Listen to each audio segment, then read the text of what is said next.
On Friday, September 24, 1869, Wall Street experienced the most infamous financial conspiracy in early American history. The scandal, forever remembered as Black Friday, was spawned by a ruthless plot to corner the national gold market. To understand how two men nearly broke the United States Treasury, we must examine post-Civil War monetary policy. During the Civil War, the federal government issued unbacked paper currency known as greenbacks to fund military campaigns. Because greenbacks were not directly redeemable in physical specie, paper dollars traded at a fluctuating discount against gold. Importers buying foreign goods were required to pay customs duties exclusively in physical gold coin. As a result, New York financial markets operated a dedicated gold room on Broad Street where gold was traded daily. Enter J. Gould and James Fisk, Jr., two brilliant yet unscrupulous railroad magnates controlling the Erie Railroad. Gould realized that if he could buy and control the limited supply of physical gold in New York, he could dictate its price. Rising gold prices would make American agricultural exports like wheat appear significantly cheaper to European buyers. As Western farmers rushed wheat to Eastern ports, Gould's Erie Railroad would profit massively by hauling agricultural freight. However, Gould faced one insurmountable obstacle. The United States Treasury held over $100 million in gold. If the Treasury periodically sold its gold reserves to pay down national debt, Gould's corner would instantly collapse. To prevent Treasury gold sales, Gould launched a sophisticated political lobbying campaign targeting President Ulysses S. Grant. Gould recruited Abel Rathbone Corbin, an elderly financier who had recently married President Grant's sister. Through Corbin, Gould gained personal access to President Grant during private dinners and steamship excursions. Gould subtly argued that keeping gold prices high was essential to support Midwestern grain farmers and economic prosperity. Grant listened attentively but remained characteristically reserved, giving no explicit promise to restrict Treasury sales. Unbeknownst to Grant, Gould published anonymous articles in major newspapers promoting the high gold grain export theory. In August 1869, Gould began aggressively accumulating gold contracts through a network of shell brokers. He brought in his flamboyant partner James Fisk, who boasted publicly that gold would soon hit $200 an ounce. Together, Gould and Fisk formed the Gold Exchange Bank Syndicate, accumulating tens of millions in gold futures. By early September 1869, the syndicate controlled far more gold than actually existed in New York bank vaults. Short sellers who had promised to deliver gold to Gould were trapped, unable to buy physical coin anywhere else. Let us examine the final chaotic week leading up to the Black Friday crash. On September 20, 1869, Gould and Fisk drove gold from 137 to 141. Panicked merchants requiring gold for international trade begged government officials in Washington to intervene. Meanwhile, Abel Corbin wrote an urgent letter to President Grant, urging him not to permit Treasury gold sales. When Grant received Corbin's letter at his remote vacation retreat in Pennsylvania, he grew suspicious of Corbin's intense interest. Grant instructed his Secretary of the Treasury, George S. Boutwell, to investigate whether Corbin was involved in a gold corner. On September 22nd, Mrs. Grant sent a discreet message to Corbin warning him that her husband disapproved of his gold speculation. Terrified, Corbin showed the message to Gould, demanding that Gould buy out his gold position immediately. Gould instantly realized the conspiracy was exposed and that President Grant would soon order massive Treasury gold sales. With cold, calculating precision, Gould secretly began liquidating his gold holdings while urging Fisk to keep buying. Gould left his partner Fisk completely in the dark, using Fisk's public buying to absorb Gould's quiet sales. On Thursday, September 23rd, gold opened at 144 and surged past 148 under Fisk's frantic bidding. Fisk hired dozens of aggressive brokers who stood on the gold room fountain, buying every contract offered. By Friday morning, September 24th, thousands of hysterical businessmen jammed Broad Street outside the gold room. Gold opened at 150 and rapidly spiked to 160, then 162. Short sellers faced total financial bankruptcy as Fisk's brokers threatened physical violence against anyone refusing to settle. At 11:30 a.m., word reached Washington that gold had hit 163 and New York commerce was paralyzed. Treasury Secretary George Boutwell met with President Grant and drafted an immediate dispatch to the New York Sub-Treasury.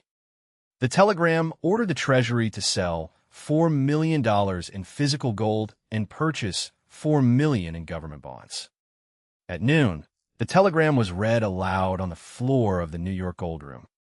The announcement hit Wall Street like a thunderclap. The federal government was releasing millions in gold.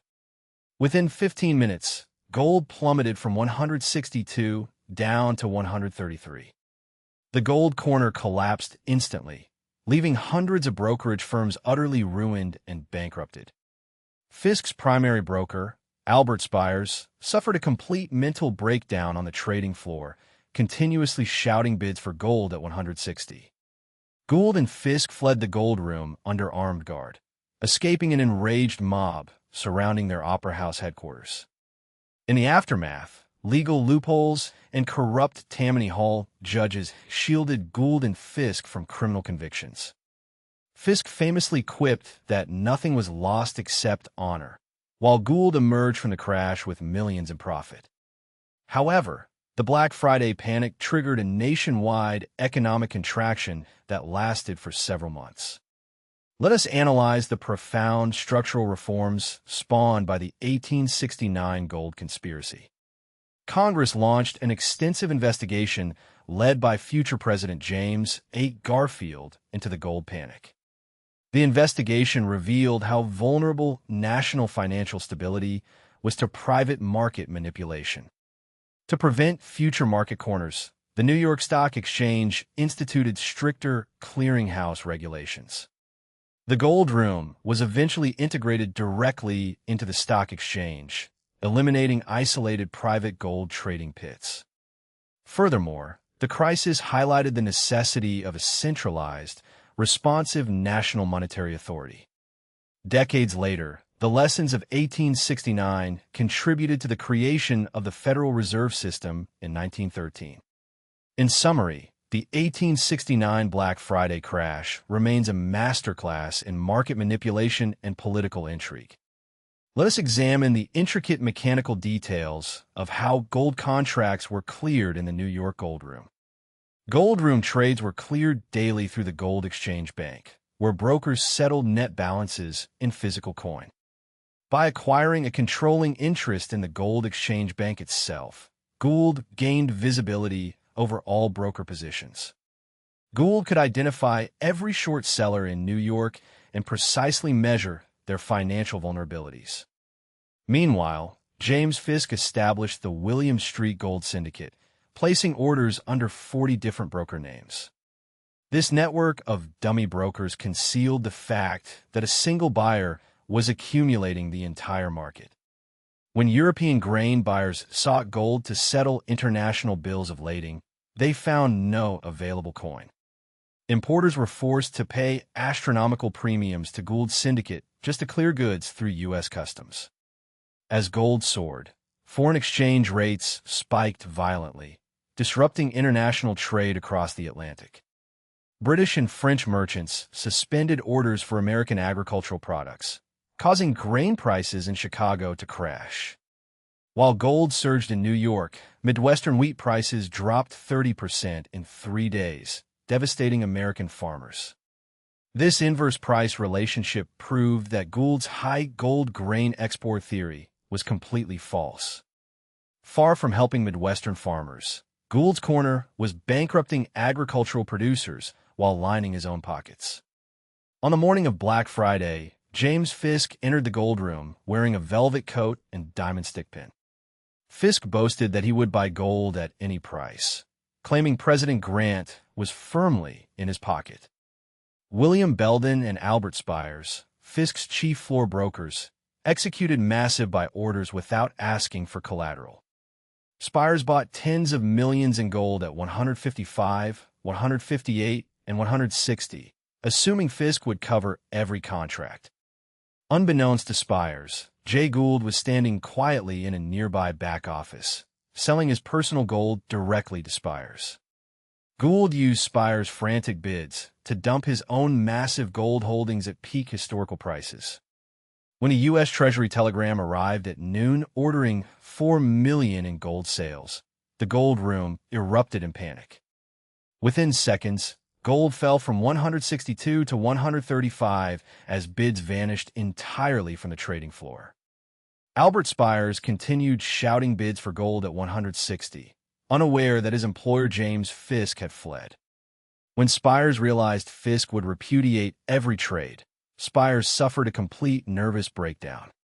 Enraged crowds of bankrupt merchants gathered outside the gold room, threatening to lynch Gould and Fisk.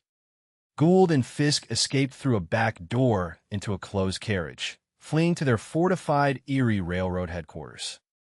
They barricaded themselves inside the Grand Opera House, protected by armed Erie Railroad thugs.